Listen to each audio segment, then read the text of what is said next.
Glad you're welcome to the programme. Thank you for joining us. Thanks. You're a much-travelled man of late. So let's start with your New Zealand journey. That was a bit different. Tell us what you were doing. The journey was a ride of the South Island that we undertook in conjunction with the new Christian Motorcycle Association that's recently established in New Zealand. Missionary Ventures has got a long-standing relationship with the Christian Motorcycle Association worldwide, and we're just privileged to receive funding from them to provide motorcycles and transport to people overseas, particularly pastors. But on this particular ride we were raising money for the Marshall Islands radio work, and also to provide transport for leaders overseas. And it so happened that we've been able to provide some boat equipment as a result of that ride for the people in the Marshall Islands. But the ride, yeah, it took us over 3,500 kilometres around the South Island, going down as far as Dunedin, and it was just a great experience really for us to share fellowship together wherever we went. I actually didn't ride a motorcycle, I have to confess. I think I'm much safer supposedly on 4 wheels than on 2. So my son and I, we drove a ute to support the vehicle. Very important. To support the ride, yes. I would think after 3.5 kilometres you'd be sitting on there rather than on the seat. So. Yes. Let's talk about some of the things that you were raising. You talked about rural pastors and about bikes for them. Yes. How important is that if you're in a developing country? It's extremely important because for many of these pastors, what we've discovered is that they would often walk for, well, tens if not 100 or so kilometres just to get to visit their flock. So in some cases where it may not be appropriate to have a motorcycle, maybe a bicycle is appropriate for them, but it's an essential part of them fulfilling their ministry and reaching out in love to their people. Now you've been to Marshall Islands. Yes, I have. Again, fairly recently. Yes. So your passport must be about this thick by now. What were you doing there? Well, I was going there really to be with our field coordinators, our full-time missionaries who are working there amongst the Marshallese people. Just to encourage them and to support them and to minister in some of the churches on a couple of the outer atolls, but also to survey for myself what the needs are. One of our purposes in Missionary Ventures is to take short-term missions teams overseas, and obviously before we take a team ourselves we need to be sure that we lay a good foundation for them. So it was really just to prepare for a team, and we'll be taking one later this year, in fact, to the Marshall Islands. And there was a link up with the radio with the radio station. That was quite amazing really how that happened, because we never really, to be honest with you, intended to get into radio work, but it so happened that the compound that Missionary Ventures inherited on Majuro, which is the main island, came with a radio station, fully equipped, transmitter mast, and everything was there ready to go.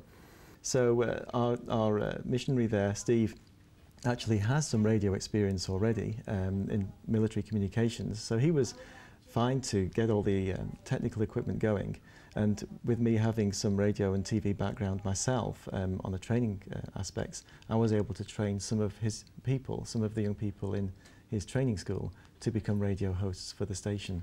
Gosh. So we're hoping very soon as the antenna that unfortunately was broken recently is fixed, then we'll be able to put the station on air. Because I think when you live in a country like New Zealand, you're not as aware of how important a radio station can be to an island community like that. Yeah, very important, because I think important for 2 reasons.